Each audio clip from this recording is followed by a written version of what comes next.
ওই যে শয়তান এসে বসে আছে, একটা শয়তান লোক, নাম বলবো না, নাম বলতে আমার লজ্জা লাগে, অফিসারদের ফোন করে থ্রেট করছে, বলছে দিল্লিতে নিয়ে যাবে। তোমার ক্ষমতা আছে? তুমি এক মাসে বড় বড় কথা বলছো, এটা তোমার দায়িত্ব নয়। তুমি কে ইন্টারফেয়ার করার? তুমিও তো কেন্দ্রের সরকারে আছো। আমার যদি ইন্টারফেয়ার করার ক্ষমতা না থাকে, তোমারও নেই। তুমি কাকে কাকে ভয় দেখাচ্ছ আর কাকে কাকে ফোন করছো, আমরা কিন্তু সবটাই জানতে পারি। পরিষ্কার বলে যাই, ও মোটা ভাই, গঙ্গা ভাঙনের লোক মরে গেলে তোমার দেখা নাই।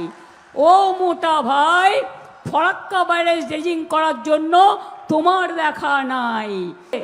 কিন্তু এখান থেকে 500 জন অফিসারকে বাইরে পাঠিয়ে দিয়েছে যাতে বাংলার কাজগুলো থেমে যায়। আরে তুমি 1 মাস থামাতে পারো, আর ইলেকশানে এসে গিয়ে ইলেকশান তো শেষ হয়ে যাবে 1 মাসের মধ্যে, তখন সব কাজগুলো যেগুলো বাকি আছে, শুরু হয়ে গেছিল, সেগুলো সব হবে। কারো নাম কাটছ, কাউকে ভয় দেখাচ্ছ। দুয়ারে স্বাস্থ্য মানে ডাক্তার আপনার ব্লকে আসবে,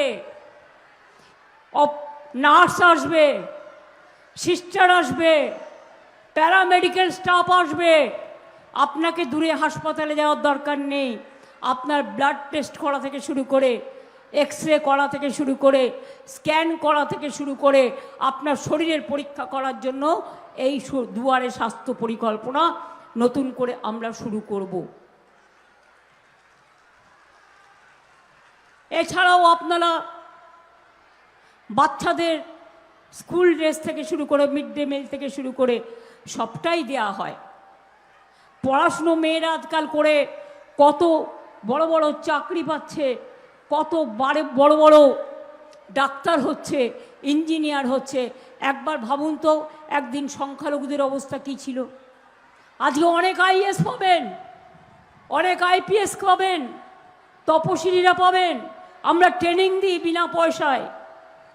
ডাক্তার হচ্ছে, ইঞ্জিনিয়ার হচ্ছে, ডাব্লিউবিসিএস হচ্ছে, ডাব্লিউবিপিএস হচ্ছে, সমাজের উন্নয়ন হচ্ছে, তারা এগিয়ে যাচ্ছে।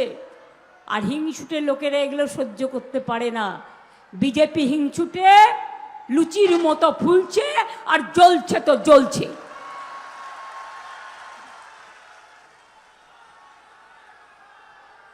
যাদের ভোট কেটেছে আগামীকালের মধ্যে, মানে 6 তারিখের মধ্যে, তারা যেন অ্যাপ্লিকেশনটা করে ট্রিব্যুনালের জন্য। দলের সাথে যোগাযোগ করুন। করেছেন তো? সবার নামটা তুলে দেওয়ার চেষ্টা করবেন। আমি কোর্টে কেস করেছিলাম বলে এখনো পর্যন্ত, আমি জানি না টোটাল সংখ্যাটা কত হয়েছে, 25 লক্ষ নিশ্চয়ই ছাড়িয়ে গেছে। যাদের নামগুলো বাদ দিয়েছিল তাদের নাম আমি কোর্টে কেস করে তুলেছি। বাদ বাকিও সুপ্রিম কোর্ট বলেছে আপনার যা ডকুমেন্ট আছে, 13টা ডকুমেন্ট ছাড়াও বাদ বাকি ডকুমেন্ট নিয়ে দয়া করে আপনারা ট্রিব্যুনালে কেস করুন। বাদ বাকিটা লয়ার দেওয়ার দায়িত্ব আমাদের, লড়ে নেওয়ার দায়িত্ব আমাদের, কিন্তু দরখাস্তটা আপনাদের করতে হবে। নমিনেশন যখন দেবেন ভালো করে স্কুটিনি করবেন। অনেক প্ল্যান আছে ওদের, ক্যান্সেল করার বিজেপির প্ল্যান।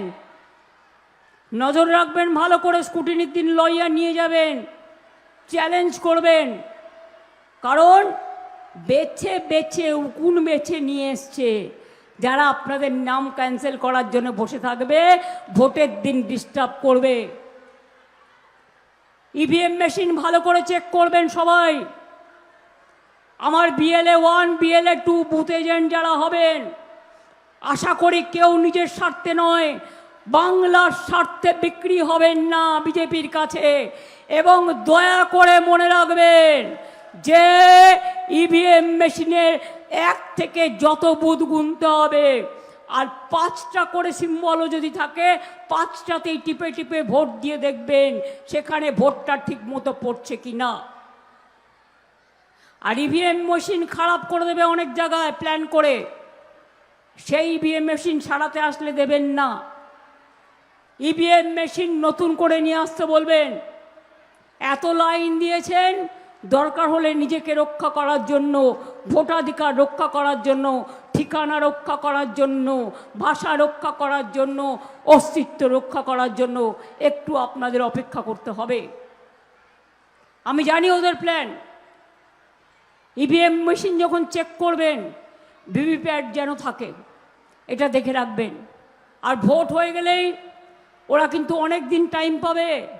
রাতের বেলায় অন্ধকার করে শুধু সিআরপিএফকে দিয়ে পাহারা দিয়ে আর সেন্ট্রাল ফোর্সকে দিয়ে পাহারা দিয়ে ভেতরে যাতে মেশিন চেঞ্জ করতে না পারে, সেই জন্য 24 ঘন্টা পাহারা দেবার ব্যবস্থা করতে হবে এবং নজর রাখার ব্যবস্থা করতে হবে।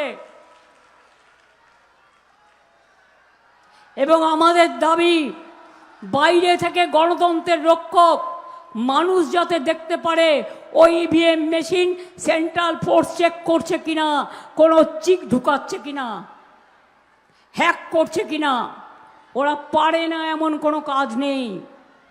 ওই যে শয়তান এসে বসে আছে, একটা শয়তান লোক, নাম বলবো না, নাম বলতে আমার লজ্জা লাগে, অফিসারদের ফোন করে থ্রেট করছে, বলছে দিল্লিতে নিয়ে যাবে। তোমার ক্ষমতা আছে? তুমি 1 মাসে বড় বড় কথা বলছো, এটা তোমার দায়িত্ব নয়। তুমি কে ইন্টারফেয়ার করার? তুমিও তো কেন্দ্রের সরকারে আছো। আমার যদি ইন্টারফেয়ার করার ক্ষমতা না থাকে, তোমারও নেই। তুমি কাকে কাকে ভয় দেখাচ্ছ আর কাকে কাকে ফোন করছো, আমরা কিন্তু সবটাই জানতে পারি। পরিষ্কার বলে যাই, ও মোটা ভাই, গঙ্গা ভাঙনের লোক মরে গেলে তোমার দেখা নাই। ও মোটা ভাই, ফরাক্কা ব্যারেজ ড্রেজিং করার জন্য তোমার দেখা নাই। ও মোটা ভাই, মা বোনদের ভোট কাটার জন্য তুমি হচ্ছ সবচেয়ে বড় ভোট কাটারি ভাই। মা বোনদের অধিকার নষ্ট করবার জন্য মহিলা বিরোধী ভাই, ছাত্র যুব বিরোধী ভাই, শ্রমিক কৃষক বিরোধী ভাই। তাই ভোটের পরে বলবো, তোমার দেখা নাই গো, তোমার দেখা নাই।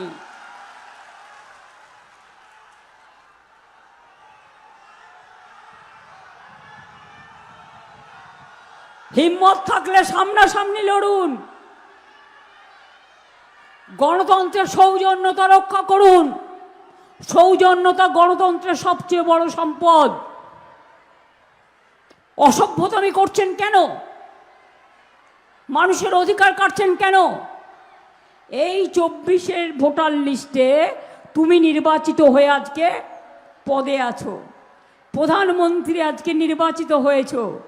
আর এই লিস্টে যদি অনুপ্রবেশকারীর দ্বারা তুমি নির্বাচিত হয়ে থাকো, তাহলে তো তোমাদের পদত্যাগ আগে করা উচিত ছিল। তোমাদের লজ্জা, ঘৃণা, ভয় 3 থাকতে নয়, কানে দিয়েছ তুলো আর পিঠে দিয়েছ কুলো আর মানুষকে ধরে কিলো, এই একটাই কাজ তোমাদের।